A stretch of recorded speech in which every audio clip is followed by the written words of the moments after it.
Olá, bom dia. Eu sou a professora Márcia. Nós temos agora uma aula de arte para o sexto ano do ensino fundamental. O tema da nossa aula de hoje é danças folclóricas paulistas e brasileiras. Eu estarei fazendo a moderação com vocês através do chat e apresento a vocês a professora Fernanda Borges. Bom dia, professora. Bom dia, turma. Vamos lá para uma aula do sexto ano. Lembrando que essa aula é um recorte do caderno do professor e do aluno. Eu gostaria que em nossas aulas vocês pegassem um caderno, um lápis, para anotar as dicas que a gente passa aqui, porque muitas vezes eu passo dicas que eu peço para vocês pesquisarem depois, não nem que for um papel para anotar as palavras-chave, tá? A habilidade que a gente vai trabalhar hoje é a EF06AR09. Pesquisar e analisar diferentes formas de expressão, representação e ensinação de danças folclóricas, reconhecendo e apreciando composições de dança de artistas, grupos e coletivos paulistas e brasileiros de diferentes épocas.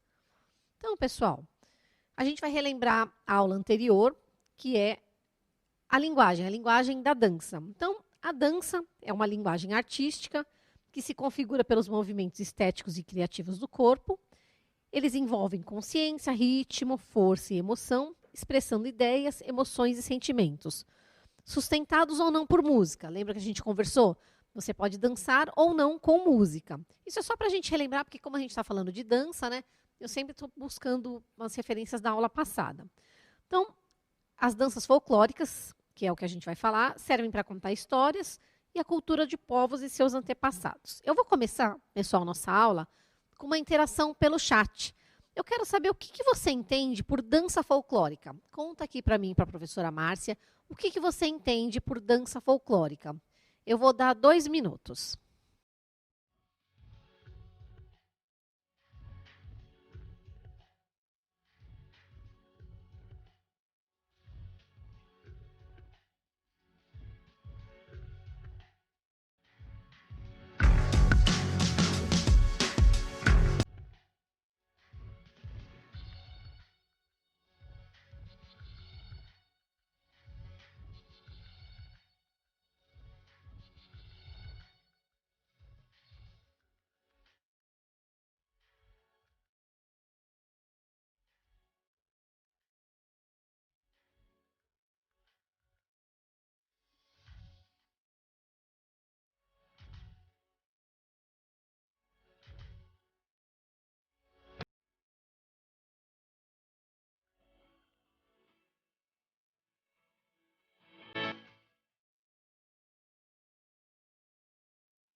Então, gente, voltando aqui. Olha só, professora Fernanda, muita interação pelo chat, né? Você até já notou algumas coisas aí. Olha só, né? O Matheus citou que são danças antigas e culturais. A Maria Eduarda citou que é cultura. A Sofia, festa junina. O Gabriel, lenda. A Giovana, sobre dançar, né? Fala sobre dançar. O Cauê fala que são danças do cotidiano. E tem mais algumas aqui, ó. A Tauane cita que é cultura. O João fala que é uma dança de macumba. O Henrique, que é arte. A Isabela, que retrata a cultura dos povos. A Maria, dança de uma determinada cultura. O Andrei cita que é uma dança temática. A Daniela diz que é uma dança antiga dos países. E a Gabriela disse que é dança baseada em histórias do folclore local. Muito bem, gente. Parabéns Pessoal. pela interação. Tá muito bom, adorei as palavras. Pessoal, a gente está escrevendo os nomes aqui. Eu não sei se eu estou escrevendo os nomes certos, tá? Porque eu não estou lendo o chat. Então, a professora Márcia fala para mim e eu vou escrevendo rapidamente o que vocês escreveram. Sim, danças antigas. Sim, Maria Eduarda, cultura. Sofia, festa junina é uma dança folclórica. Gabriel, tem danças que contam, sim, histórias de uma lenda. A Giovana, é sobre dançar, sim. Danças folclóricas está sempre relacionado sobre o dançar. Eu não sei se foi isso que você quis dizer. E o Cauê diz que a dança é sobre o cotidiano. A Isabela também falou uma coisa interessante sobre retratar a cultura dos povos. Está tudo certo, pessoal. Estou adorando. É sinal que a gente está lembrando das nossas aulas anteriores. O que eu trouxe um pouquinho mais para a gente? Algumas outras danças folclóricas para a gente conhecer. Tá? Eu vou começar falando para vocês de uma dança chamada desfeiteira. Nome estranho, né? Desfeiteira. Do que se trata? Então, a desfeiteira ela veio do Amazonas e é uma dança e um jogo que é feito em pares. Eu adoro essas danças que são feitas, que é jogo. Então, as pessoas dançam em pares e conforme o ritmo da música, elas vão passando na frente da orquestra. Até que, de repente, a música para. Lembra um pouco a dança das cadeiras. Assim que acontece isso, o par que ficou na frente da orquestra tem que declamar um verso improvisado, e se eles não fizerem, eles são vaiados e tem que pagar uma prenda, um castigo, uma prenda. Então, é uma dança e um jogo. Vamos lá, pessoal. Próximo. Maracatu. O maracatu, pessoal, é bem conhecido. Tenho certeza que vocês já ouviram falar essa palavra. Ela vem da região do Nordeste, específico de Pernambuco. É uma dança feita em bloco, onde as pessoas estão fantasiadas com figurinos muito colorido, rico e brilhante, ao som de tambores e chocalhos. E esse bloco segue uma mulher com uma boneca, e o nome dessa boneca chama Calunga. E eles fazem muitas evoluções coreográficas, giram, pulam. Nos dias atuais, o maracatu faz parte do carnaval. E os personagens principais são o rei, a rainha, as baianas, o porta-estandarte, a dama do passo, que porta a boneca chamada Calunga, certo? Olha, eu trouxe para vocês umas imagens, para vocês verem no próximo slide, por favor, onde vai ter o rei, a rainha e a Calunga, que é a boneca, e algumas das fantasias. Ó, bem colorida. Prestem atenção no slide, que tem a figura que carrega a boneca, que é a Calunga, e as fantasias são sempre assim, coloridas, brilhantes, tá, pessoal? Só para vocês terem referência de imagem. E aí, eu vou passar para vocês um vídeo curto, um pouquinho para vocês conhecerem o maracatu. Espero que vocês gostem.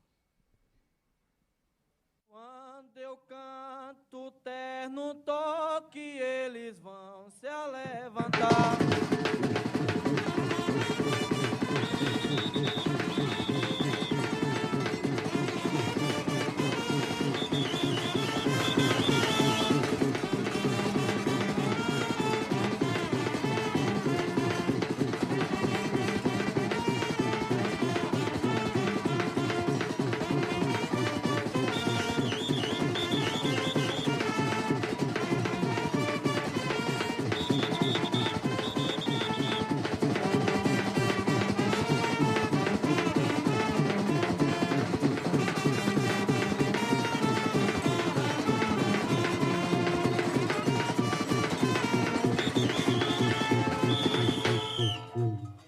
A nossa agremiação, sei que todo mundo viu. A nossa agremiação, sei que todo mundo viu. Minha estrela de ouro representando o Brasil.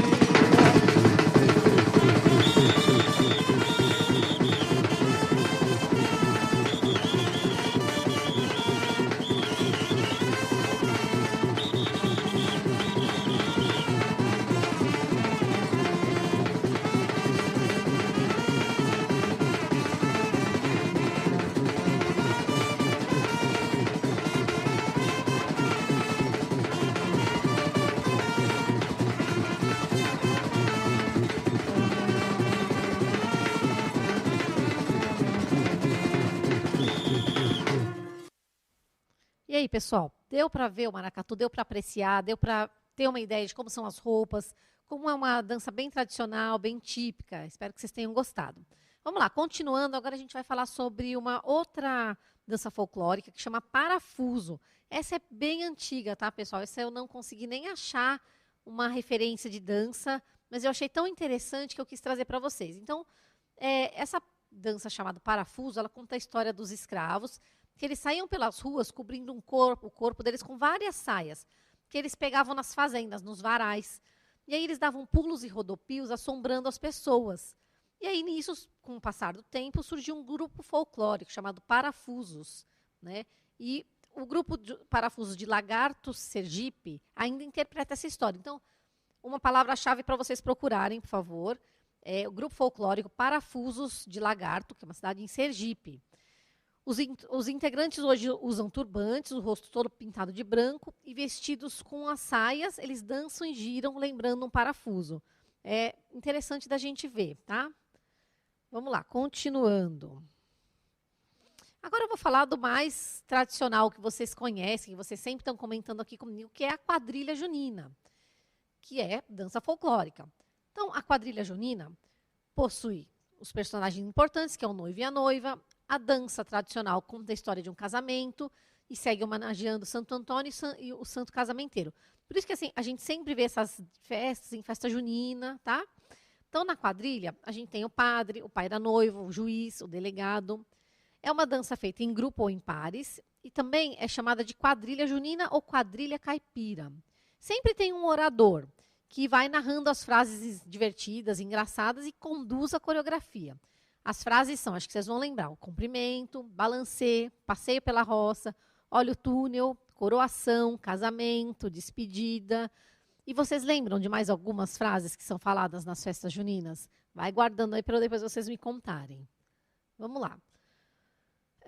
Uma curiosidade sobre folclore, tá, pessoal? Existe um concurso nacional de quadrilhas desde 2005. E ela ocorre todo ano e é cada vez em um estado diferente. Esse ano nós não vamos ter por causa da pandemia, né? Em 2019, que foi o último, foi em Brasília. Então, é que eu falei, esse ano por causa da pandemia a gente não vai ter essa festa que é tão bonita. Os ganhadores de 2019 foram, é o nome da quadrilha, tá? Se Bombear, a gente Pimba, do Distrito Federal, Santa Fé, de Alagoas, e a Ribaçaia, de Goiânia. Anotem essas 3 palavras, pessoal. E procurem esses grupos. É muito bonito de ver. Eles dançam assim, é um grupo grande, é demais, pessoal. Eles dançam assim por 40 minutos sem parar, num fôlego. Vale muito a pena. Anotem, tá, pessoal? Vamos lá, continuando. Mais uma curiosidade sobre dança folclórica.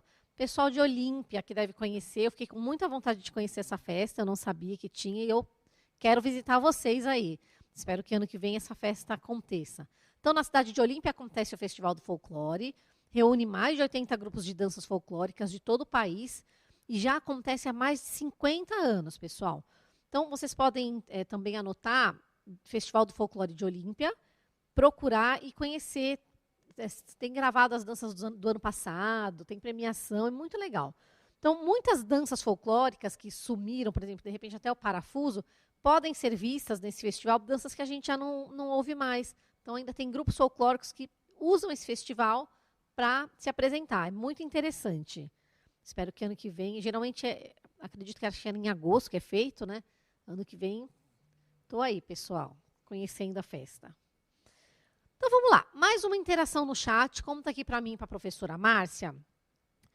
Se você sabe qual é a maior festa folclórica do nosso país. E lembra que eu pedi para vocês guardarem uma frase também? Conta aqui para mim se você lembra de mais alguma frase que é feita nas quadrilhas juninas, além daquelas que eu contei para vocês, se vocês lembram. Eu e a professora Márcia já estamos com as nossas frases prontas aqui. Então, eu vou deixar 2 minutos para vocês contarem se vocês sabem qual é a maior festa folclórica do Brasil e se vocês lembram de mais alguma frase que o orador conta na festa junina. 2 minutos.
Olha só, professora Fernanda, muita interação, muitas respostas aqui bem diversificadas. Olha só, a Brenda cita, né, como aí uma das principais festas, a festa junina. A Rafaele, o carnaval, assim como a Gabriele, e a Bianca, festa junina também. Né? E alguns alunos também citaram o Bumba Meu Boi como uma das grandes festas tradicionais aí. Né? Frases, alguns citaram, né? Olha a chuva, é mentira, né? Olha a cobra, né? E essas frases aí tradicionais das quadrilhas. Pessoal, adorei. Eu e a professora Márcia ficamos aqui tentando lembrar de mais frases também, mas é isso aí. Olha, a chuva é uma frase que o orador fala, é mentira, olha a cobra. E vocês acertaram. As 3 festas mais importantes folclóricas no Brasil, em primeiro lugar é o Carnaval, segundo lugar a festa junina e terceiro lugar o Bumba Meu Boi. Mas a gente vai falar um pouquinho agora, então, da primeira festa, que é o Carnaval. Então, vamos lá. O Carnaval, pessoal, ele vem da Europa e se popularizou no Brasil por meio dos bailes de máscara e das sociedades carnavalescas. E essas sociedades carnavalescas, pessoal, depois evoluíram e viraram as escolas de samba, mas isso é assunto para mais para frente. A festa contribuiu para a popularização do samba e também do desfile das escolas de samba. Assim, o Carnaval assumiu a posição de maior festa popular do Brasil. Vamos lá, conte seguindo. Carnaval. Axé, samba, frevo são algumas danças que se destacam no Carnaval. Temos ainda, pensando nos desfiles da escola de samba, o samba no pé. Vou falar um pouquinho rapidamente das danças, tá, pessoal? Axé é uma mistura de reggae, batidas africanas, maracatu e frevo. Frevo mistura movimentos inspirados no maxixe, na marcha e em elementos da capoeira. Samba pode ser dançado em pares ou sozinho. Os bailarinos deslizam sobre a pista com semivoltas para a direita e para a esquerda, com muito entrosamento. Samba no pé é uma dança que se realiza sozinho, em performances com muito gingado no corpo e nos pés. Morro de vontade, pessoal, de aprender, mas não consegui ainda. Vamos lá. Seguindo. Ainda falando um pouquinho sobre o carnaval, tá, pessoal? Então, o carnaval, como ele tem muita coisa, eu peguei um recorte pequeno do carnaval para falar para vocês o que eu achei interessante. Então, eu vou falar sobre a dança do mestre-sala e da porta-bandeiras, porque é muita coisa, pessoal. O carnaval é tanta coisa para falar que eu peguei um pedacinho. A gente só em 40 minutos não tem como falar tanta coisa. Por isso que eu falo, anotem, e depois vocês continuam a pesquisa. Vamos lá. A dança do mestre-sala e da porta-bandeira surgiu das agremiações carnavalescas, aquelas que eu falei lá antigamente, no outro slide. E deviam defender o símbolo da associação, que era a bandeira. Cada grupo tinha sua bandeira, o seu nome, né? Era o símbolo da agremiação. Essas agremiações eram divididas por bairros. Cada bairro tinha o seu. Vamos ver se não é parecido hoje em dia com as escolas de samba aqui de São Paulo. Cada escola de samba está num bairro, cada escola de samba tem a sua bandeira. E no carnaval, cada grupo possui a sua bandeira, que chamava-se pavilhão. Nos desfiles de rua, era comum os grupos roubarem a bandeira um do outro, que era como se fosse um troféu. Então, a agremiação X não era escola de samba ainda. Enquanto estava no carnaval, era tudo na rua, tá? Cada um no lugar, eles tentavam roubar. Uma brincadeira, tá, pessoal? E se eles conseguissem, a bandeira ficava como troféu lá na escola deles. Por isso, a porta-bandeira passou a ser escoltada pelo melhor capoeirista do grupo, que dançava à sua volta e executava golpes de capoeira para proteger a bandeira.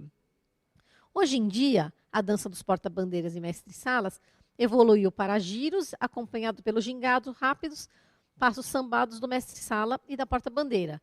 Mas olha só, se a gente pensar, olhar a dança, como não é parecido, né? Então, eram os melhores capoeiristas que protegiam as damas que estavam com o pavilhão, a bandeira, e isso foi evoluindo para o que a gente sabe hoje, que são aqueles passos lindos do mestre-sala e da porta-bandeira. Eu trouxe para vocês um pedacinho de um casal dançando. Espero que vocês apreciem.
E aí, pessoal, curtiram?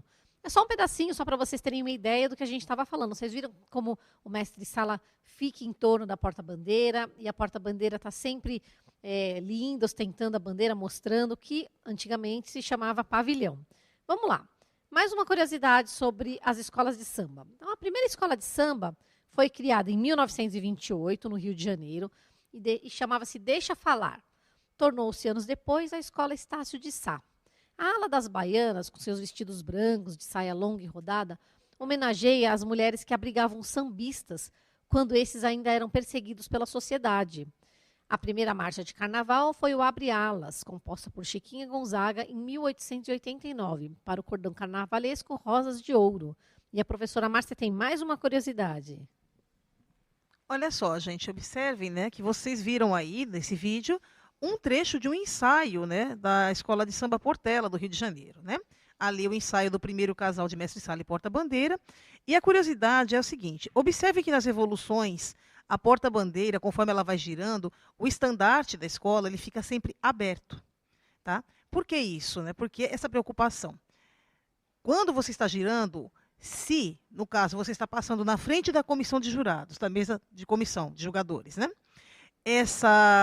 O estandarte ele fica dobrado, não apresentando aí totalmente o pavilhão da escola. A escola, né, o casal de porta-bandeiras, eles perdem pontos com isso, né? É descontado aí, tá? É bem desagradável. Então, por isso essa questão dos ensaios, né, para evitar justamente esse tipo de probleminha na hora aí do desfile mesmo, tá? Parece fácil, né, pessoal, ser porta-bandeira e mestre-sala, mas por isso que eles, como disse a professora, por isso que eles ensaiam o ano inteiro. É muito trabalho. E muito bonito também. Depois, se vocês puderem, pesquisem outros mestres-salas, outros porta-bandeiras. Procurem ver vídeos, tá? É muito bonito, muito interessante. Vamos lá, continuando. Mais curiosidades sobre o carnaval. O carnaval, pessoal, é festejado mundialmente 47 dias antes da Páscoa. Por isso, está sempre em datas diferentes. Às vezes cai em fevereiro, às vezes cai em março. A referência é sempre a Páscoa. O Carnaval do Rio de Janeiro está no Guinness Book como o maior do mundo. Muito bacana, né? E agora uma interação no chat. Conta aqui para mim e para a professora Márcia, se você já foi a algum baile ou já participou de algum bloco ou desfile de carnaval, onde foi, como foi, o que você dançou, se você foi fantasiado ou se você não foi. Vou dar 2 minutos para vocês contarem as experiências aqui pra gente.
Olha só, professora Fernanda, muita interação, né? Os alunos respondendo aqui bastante coisas. Olha só, o Richard disse que só foi em festa junina e dançou. A Samira só foi em carnaval na escola. A Maria já foi em um baile, em um clube fechado. A grande maioria disse que nunca foi, nem em baile, nem desfilar, né, nas escolas de samba aí. O Wesley foi no carnaval de clube. O Gabriel só no da escola. O Otávio só assiste pela TV. E a Maiara só em um passeio de escola. Legal, pessoal, adorei. A maioria falou que nunca foi. Eu também nunca fui num desfile de escola de samba, mas eu já fui em bloquinho de rua. Você, professora, já foi em algum? Olha, eu já fui tanto em desfiles, né? Já cheguei a desfilar uma vez, há muitos anos atrás, e também em blocos, né? Mas isso há muito tempo, né? Não foi agora, não. Já faz bastante tempo. Então, gente, quando a gente fala assim de blocos carnavalescos, né? Não apenas as escolas de samba grandes, né? Os grandes desfiles, mas tem também alguns blocos bem interessantes. No Rio de Janeiro mesmo, existe um bloco muito famoso chamado Cordão do Bola Preta. Até hoje esse bloco, né, é famosíssimo lá. Também existe o Cacique de Ramos lá, também, que é bem conhecido, tá? E também os bailes do Vermelho e Preto, que aí é dentro de um clube, né, fechado, né, um clube de regatas lá, tá bom? Mas, né, e aqui em São Paulo, gente, o berço do samba aqui, né, para a questão de carnaval e tudo mais, aqui vocês tinham, né, alguns blocos, né? Um dos mais famosos que a gente conhece era Unidos do Lava-Pés, que é um dos mais tradicionais, tá? E também, né, e também o pessoal do Clube Paulistano, que ficava ali na Rua da Glória, na Liberdade, né? Também eram blocos assim, eram agremiações, né, bem interessantes aqui em São Paulo também, tá? Agremiações menores, né? Grupos menores, mas que faziam aí todo um carnaval de rua, faziam toda a diferença. Tá certo? Professora, e parece que teve algumas dúvidas no chat, o pessoal falando sobre muitas questões, a mesma questão. Você gostaria de falar um pouco mais? Sim, olha só, gente. Eu vi que alguns colegas, né, acredito talvez aí por, né, um pouco de desconhecimento da área aí de samba, de carnaval, citaram, né, que o maracatu, por exemplo, né, essas danças mais folclóricas, mais tradicionais, são danças de macumba. Olha só, gente, primeiramente, tá? Claro que essas danças, elas têm origem, sim, dentro dos antigos ritos, né, dentro das antigas manifestações culturais afro-brasileiras, tá? Só que, no caso ali do maracatu, não tem muito a ver com a questão da religiosidade africana, não, tá? Na verdade, o maracatu, ele surge como uma festa onde, uma única vez no ano, assim como o carnaval, os escravos tinham, né, a questão de poder se expressar, digamos assim. Então, aquele escravizado que chegava aqui no Brasil, que de repente ele era descendente de um rei lá no Congo, lá em Angola, então essa pessoa era reconhecida pelos seus pares, escravizados também, tá? E nesse momento, então, eles faziam uma homenagem solene àquele que provavelmente, se estivesse na África, seria o rei deles. Então, na verdade, é uma forma de respeito da cultura deles. Então, não tem nada a ver com a questão de macumba. E outra, gente, a questão do culto afro-religioso, né, o culto afro-brasileiro, essa nomenclatura macumba está errada, né? Nós temos duas denominações religiosas, Umbanda e Candomblé, tá? No caso, a macumba, ela é um instrumento musical, ela é um tambor. Por isso que a gente fala, vai tocar a macumba. Na verdade, você vai tocar o tambor, né? Que dentro das religiões africanas seria como se fosse um portal, né, de acesso ali aos orixás, às divindades que eles cultuam. Só que, né, a gente tem que ter assim, um pouco de cuidado, né, em relação a falar certas coisas em relação à cultura de outros povos, né? Do mesmo jeito que a gente não gosta que recrimine a nossa religião, acho que as pessoas podem se ofender um pouquinho. Então, vamos tomar um pouquinho de cuidado, tá, gente? Ok? Então, a questão do maracatu, nós temos também uma outra dança folclórica que é bem próxima do maracatu, que são as congadas, tá? Também são típicas ali da região do Nordeste, Pernambuco, Maranhão, né? E elas têm essa mesma conotação. Essa conotação de, por um dia, o escravizado torna-se ou volta a ser rei. Por isso que você tem os personagens, o rei, a rainha, a dama que leva a boneca, que seria uma prenda ou um presente para a rainha, etc, etc. Tá bom? Então, vamos entender um pouquinho mais dessas culturas ancestrais, tá? Até para que a gente compreenda um pouco, né, as culturas diferentes da nossa. Ok? Pessoal, eu queria dar um recado aqui para vocês. Eu vou dar esse recado sempre, porque a partir da próxima aula eu vou começar a pedir desafios para vocês. Nós temos uma hashtag agora, hashtag Eu no CMSP. Nessa hashtag, nos meios sociais, nas mídias, você pode deixar fotos, você pode agora comentar se você gostou da aula, se você não gostou. E a partir da próxima aula, pessoal, já começa a se familiarizar com essa ferramenta essa semana, porque a partir da próxima aula eu vou pedir alguns desafios. E eu vou participar também, a professora Márcia também vai participar desses desafios. Peço aos professores que estão assistindo nossas aulas que comecem a se familiarizar também com essa hashtag. Se já quiserem essa semana já colocando alguma coisa, foto, gostaram, opiniões, o que vocês estão fazendo. Se vocês estão fazendo alguma atividade no caderno, pode tirar foto, postar lá. E a partir da semana que vem eu vou sempre estar pedindo um desafio. Quero ver se o sexto ano é participativo, tá? Nossa aula já está chegando no final. Eu vou retomar com vocês o que a gente aprendeu hoje, tá? Vamos lá. Nós identificamos e analisamos diferentes formas de expressão da dança folclórica. Conhecemos e apreciamos diversos estilos de dança folclórica paulista e brasileira. E soubemos a diferença entre os estilos de dança folclórica paulista e brasileira. A partir dessa aula, pessoal, eu vou falar um pouquinho mais. Sempre eu vou trazer alguns grupos diferentes, algumas danças diferentes. E não esqueçam, vou estar sempre falando um pouquinho das hashtags. Você vê, tudo que vocês comentam aqui no chat para a gente não passa despercebido, a gente lê, a gente gosta, a gente pede a participação dos professores. Pode colocar o nome da escola que vocês estão, viu, pessoal? Se vocês colocarem o nome da escola, a gente comenta também o nome da escola, quem está participando. Pedimos aos professores também que participem. Então, a gente agradece a participação de todos, pais, alunos, professores. Obrigada, professora Márcia. Olha só, gente, mais uma curiosidade para vocês em relação ao carnaval de escola, tá? Vocês sabiam que existe uma quantidade mínima de baianas para a ala das baianas? Nenhuma escola de samba pode entrar na avenida com menos de 80 componentes nessa ala. Também, né, são retirados pontos aí.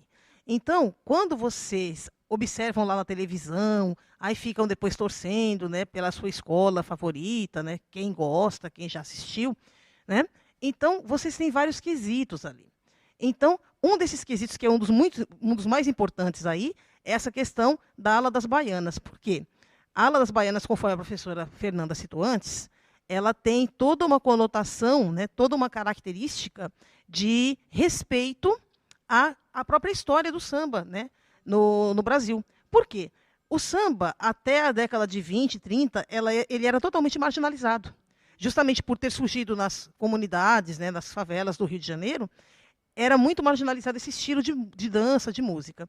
Então, os delegados, né, na época, a polícia, eles eram mandados mesmo. Eles entravam nos morros para acabar com os sambas, inclusive agredindo e prendendo seus componentes. Porque o samba, na época, era uma coisa proibida.